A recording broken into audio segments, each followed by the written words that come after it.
YouTube च्यानलका सम्पूर्ण दर्शक साथीहरूलाई म यो सुन्दर भिडियोमा म हार्दिक स्वागत गर्न चाहन्छु। यति सुन्दर ठाउँको भिडियो मैले बनाउँदैछु, तपाईहरुले चाहिँ एकदम अचम्म मान्नुहुनेछ। यस्तो राम्रो यो फेवातालको दृश्य सहितको चाहिँ सम्पूर्ण फेवाताल आउने चाहिँ यो भिडियो नछुटाइकिन हेर्नु होला, पुरै भिडियो हेर्नु होला, मनोरञ्जन लिनु होला भन्दै म तपाईहरुलाई चाहिँ यो भिडियो प्रस्तुत गर्न गइरहेको छु। भिडियोलाई धेरैजना साथीहरूलाई चाहिँ शेयर गरिदिनु होला, सब्स्क्राइब, लाइक, कमेन्ट गरिदिनु होला भन्दै म तपाईहरुलाई अब यो अविस्मरणीय चाहिँ सुन्दर दृश्यतर्फ लिएर जाँदैछु।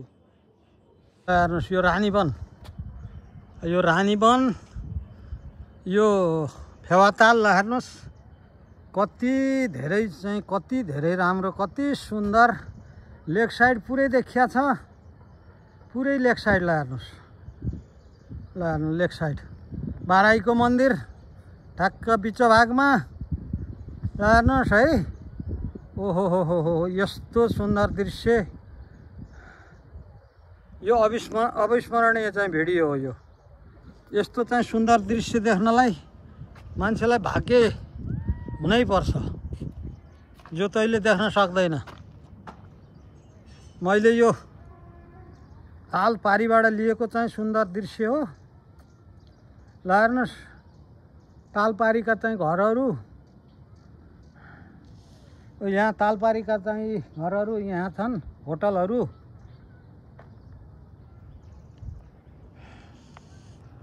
पुरै यो सराङकोटको डाँडो, माछापुच्छ्रे हिमाल नजिकै चाहिँ देखिया छ माछापुच्छ्रे हिमालले। ए धौलागिरी,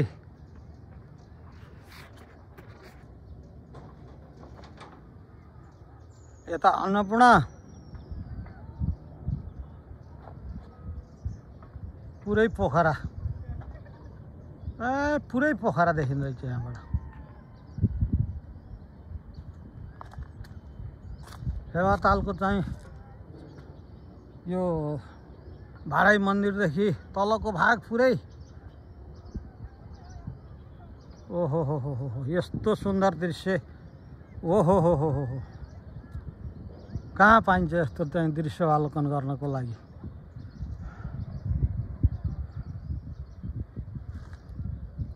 सेदी बगरदेखि लिएर पुरै त्यहाँका चाहिँ रिसोर्टहरू, त्यहाँका चाहिँ होटलहरू,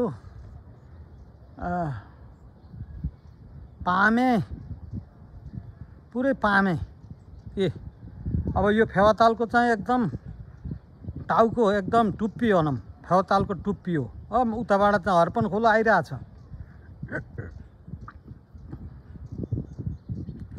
हेर्नु त।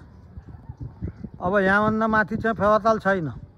पहिले यो त्यो बाँझो जमिन पनि पहिले फेवाताल थियो भनेर भनिन्छ। पछि तालले पुर्दै पुर्दै पुर्दै पुर्दै पुर्दै आएर त्यो जमिन बनेको।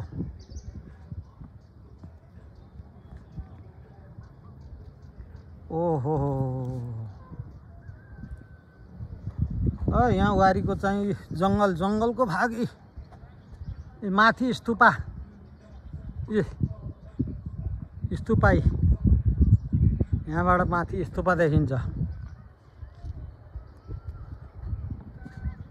ओहो यहाँ बाराई मन्दिर त यहाँ ट्याक्कै पुरै छर्लङ्ग देखिन्छ। बोटिङ भइरहेछ, जताततै ढुङ्गाहरू चाहिँ चढेका छन्। ओहो यस्तो चाहिँ काउको डाँडो पनि देखिँदो रहेछ है, काउको डाँडो। भद्रकाली मन्दिरको डाँडो,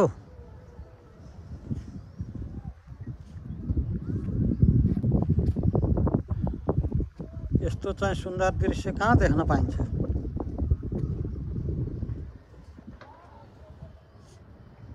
पुरै पोखराको त पुरै लेक साइडदेखि सबै बजार पुरै चाहिँ देखिने रहेछ।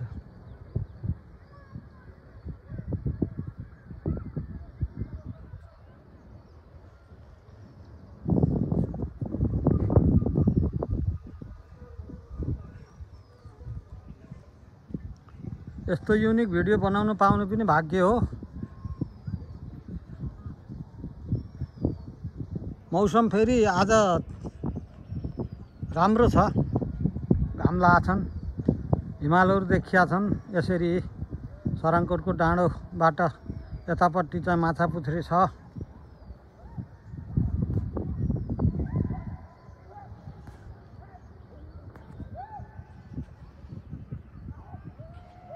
यहाँ चाहिँ एउटा ठुलो होटल बनिरहेछ।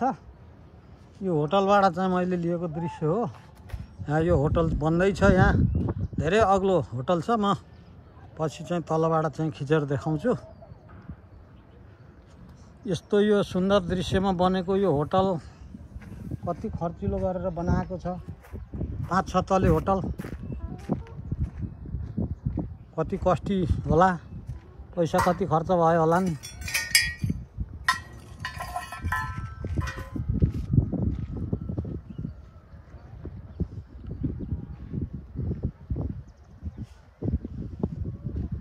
पारी पनि त्यहाँ बन्दैछ, ठुलो होटल रिसोर्ट चाहिँ बन्दै रहेछ। अब यो सेदी बगर, त्यो चाहिँ सेदी बगर हो।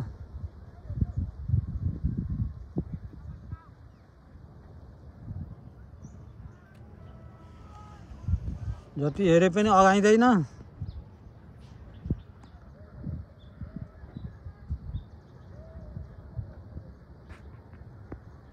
भिडियो पनि खिचौँ लाग्छ।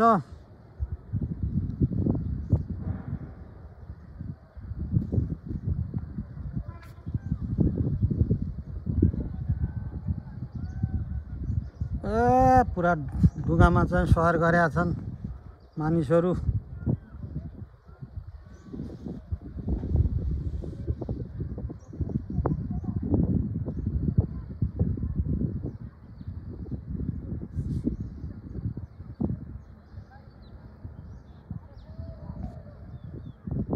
पोखरा साँच्चीकै धेरै राम्रो छ। पोखराको चाहिँ यो स्वच्छतालाई यो हामीले चाहिँ संरक्षण गर्न सक्ने हो भने, यहाँ वातावरण चाहिँ फोहोरहरू नगर्ने हो भने, प्रदूषित हुन नदिने हो भने, र यहाँ कुनै पनि फोहोर फाल्न चाहिँ नदिने हो भने हाम्रो यो पोखरा साह्रै सुन्दर छ। अब यस्तो हिमालले घेरिएको पोखरा, पुरै त्यो हिमालको चाहिँ चिसो हावा सरर चाहिँ पोखरामा आउँछ। अनि त्यसपछि कहाँ यो गर्मीको मौसममा चाहिँ कसरी गर्मी हुने।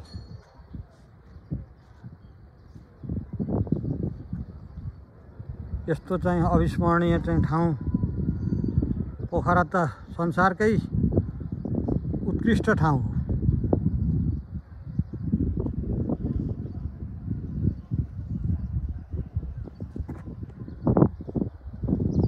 चारैतिर डाँडा काँडामा होटलहरू, ठुल्ठुला स्टार होटलहरू छन्।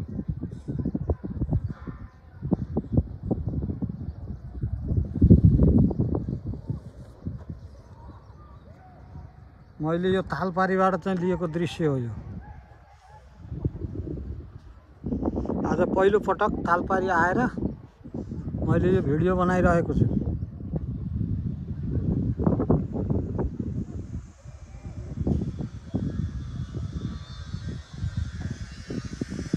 ल तालपारी यति ठुलो होटल बन्दैछ। अब यो विदेशीले बनाएको भन्छन् यहाँ भाइहरूले। अब यति ठुलो होटल बन्दैछ यहाँबाट चाहिँ सिन, यो लिएको चाहिँ सिन हो। यो पुरा ताल आउँछ। यहाँबाट चाहिँ सिन लिँदाखेरि चाहिँ यहाँ माथि टपबाट गएर सिन लिएको हो। एकदम चाहिँ पुरै चाहिँ यो छर्लङ्ग फेवाताल देखिन्छ। यो होटलबाट यो सायद चाहिँ स्टार होटलै होला। पछि पुरा विदेशीले चाहिँ बनाउँदैछ भनेर भन्दै थिए भाइहरूले। यो होटलकोबाट चाहिँ माथि टपबाट चाहिँ लिएको सिन हो। दामी छ, दामी।